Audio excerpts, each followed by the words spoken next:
introduce Tim and Nia with Mobile First.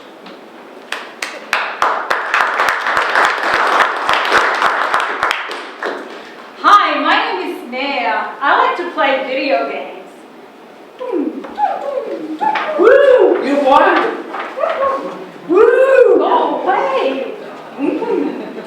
But you won! You won! Has this ever happened to you? Hi, my name is Tim, and I would like to introduce you to Peachy. What is Peachy? Peachy is a network-wide ad blocking hardware solution. Why do I need an ad blocking device? Well, Naya, as you know, the internet is full of ads. Did you know up to 70% of your network traffic can be ads? No, but I do know about Chrome extensions, and I know I can go to a Chrome Web Store and I can just download an AdBlock Plus, and it's free, so why don't I just do that one? Well, Chrome extensions are great on the computer that it runs on. However, what about your smart TVs, Alexas, Google Homes, etc.? You can't exactly install extensions on those. However, with our device, you don't have to install any software. Okay, good point. I also happen to know about the Pi-hole project, so how is this device different from the Pi-hole? So we actually do use Pi-hole's open source software as part of our package. However, we also have additional pieces of software that make it a lot easier for the regular user to install and use in their own home. Well, that may be if I was a non-technical user, but I'm actually a very advanced computer user. So let me ask you some more advanced questions, Tim. So let's say I have this device and I take it to my house. I get internet from AT&T. How does this device play with the different ISPs out there? So we've actually deployed across 3 different ISPs in the US, Comcast, AT&T, and WOW.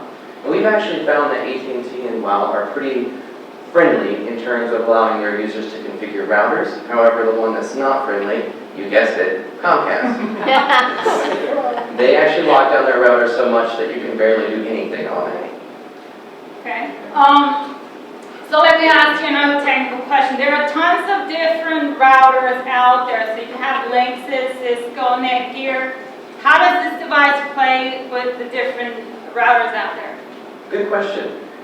So Peachy is actually a router agnostic. It doesn't care what router you have, be it Linksys, Cisco, or whatever.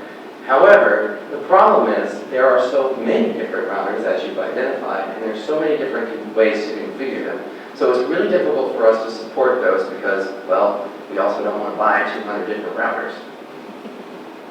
Okay, so you're talking a lot about configuration. So let's say I go to the store and, well, it's not available in the store, but I have purchased this device and I take it to my house.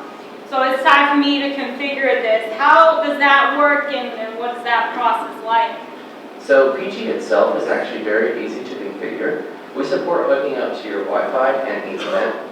And you simply plug the device in and it creates a local ad hoc wireless network. You connect to it, join your network, and then the hard part is working with your router and configuring that to work with Peachy.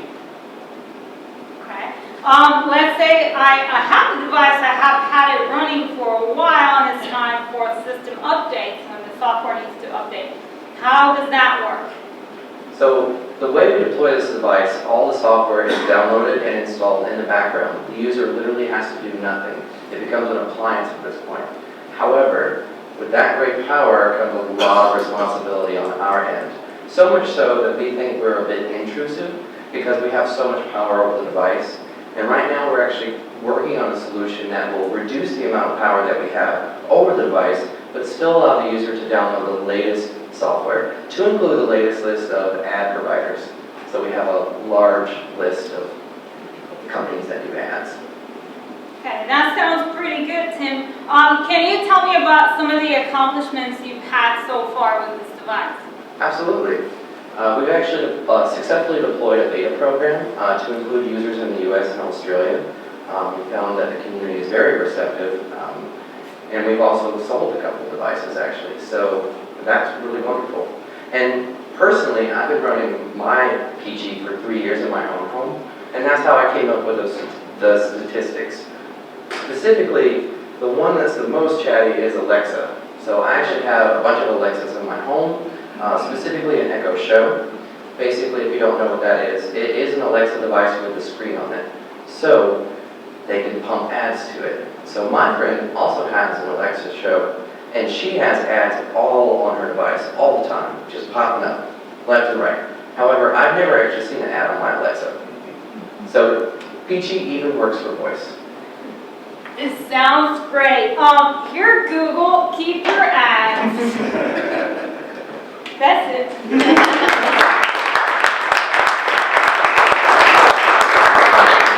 So we are ready for questions. Anybody who wants to start? Can you block the Blockworks ads? Actually, yes. Yes, How do I get on the whitelist? we can. Why not showing ads? Yeah. It's a configurable blacklist, so if there are specific providers, so for instance, because we build apps and we work with analytics, so if I have this device running and I actually want to go to Google Analytics for a reason, I can then whitelist that specific domain and say, I actually do want to interact with this domain, so then I can whitelist it. Yes. Why don't you discuss your revenue model and your go-to-market strategy? So what we are doing, we have two models. Do you have the other one? I do. We have, this is a Pi Zero. This is a very standard Raspberry Pi model because you can buy this off the shelf. What we do is we buy a case of the Raspberry Pi, and then there's a micro SD card. So that's the hardware cost, where this is about, what is it, 35? Yeah, but 35 off the shelf at cost price. Right, this is 35 to buy, we sell for 79, sorry. And this is about 45, which we sell for 99. At this point where we're doing a beta test, if you bring your own device, we'll set it up for you. But if you need help with purchasing the hardware, then we will purchase that for you. Ideally, over long term, we will have a device that you can buy off the shelf, and it will come fully configured. You take it home and you plug it in. We are also considering this because the hardware cost is a one-time payment, and we would like to have it continuous. So we have discussed different types of subscription models, over a month. That also comes with we think we have too much power. Theoretically, I could just shut off your internet, which we don't want to do. That's why we think we have way too much control over the device. And privacy is very important to us, obviously, because we want to block ads. So, we want you to be in control of your device, and that's where we think a lot of these ad extensions and ad blockers fail, because you install the extension, but then who controls the blacklist? They do. Yes. So, forgive me if I missed this earlier. Do you have a custom hardware piece you're making, or you're selling off the shelf? This is off-the-shelf Raspberry Pi Zero. This is Model B. So you're a software company taking advantage of these existing hardwares? Yes. Yes. Okay. We could later, if we actually start manufacturing this at scale, then we could order our own parts, obviously. But right now, what we're doing is just using the Raspberry Pi. We're also trying to solve that one key piece, which is the router configuration. So, I'm sorry.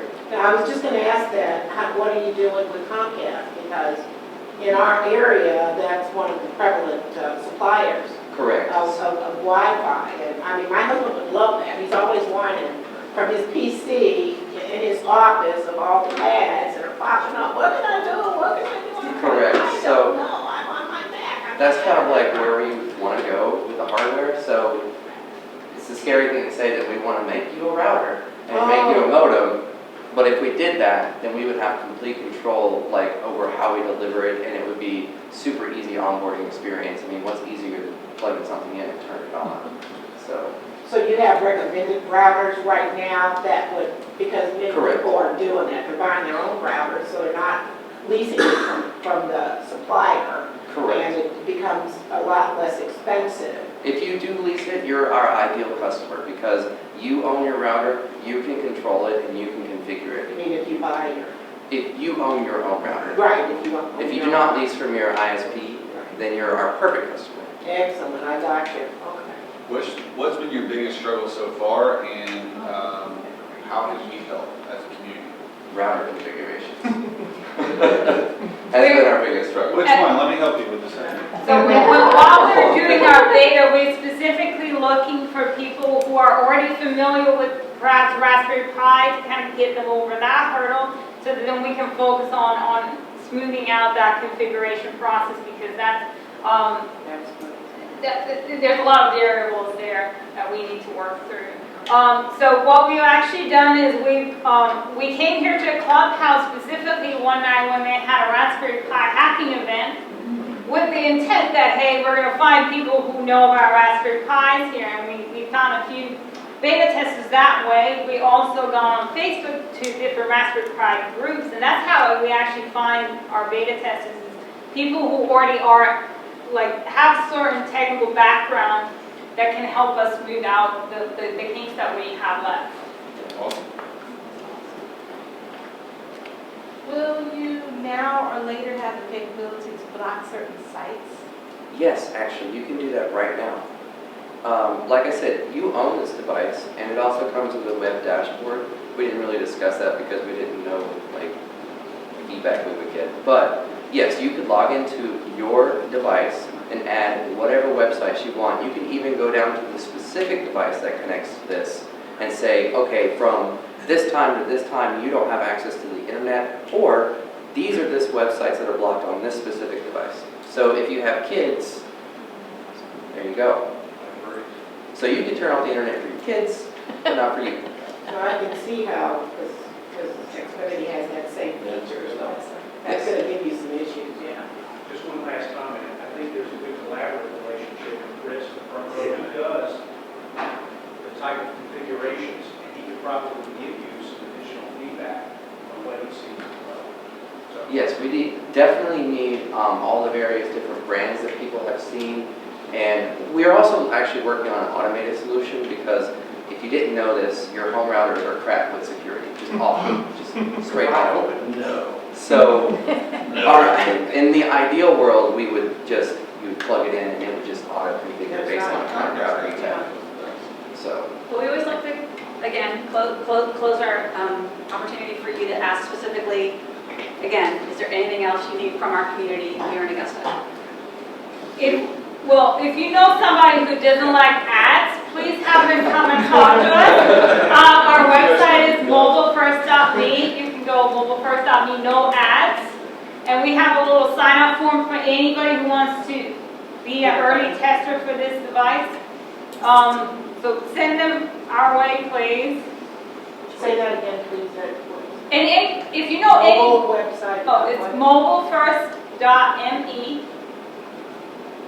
So one of the great things again about 1 Million Cups is that we have Jeff from CSRA from Multimedia here. He has been videotaping everybody who speaks. And so once the video is uploaded, it'll be shared on the 1 Million Cups platform, as well as our website. So you can go back and watch the video, you can share the video, you guys will have access to it for your media. And so there'll be an online presence of this presentation. So let's give them a round of applause.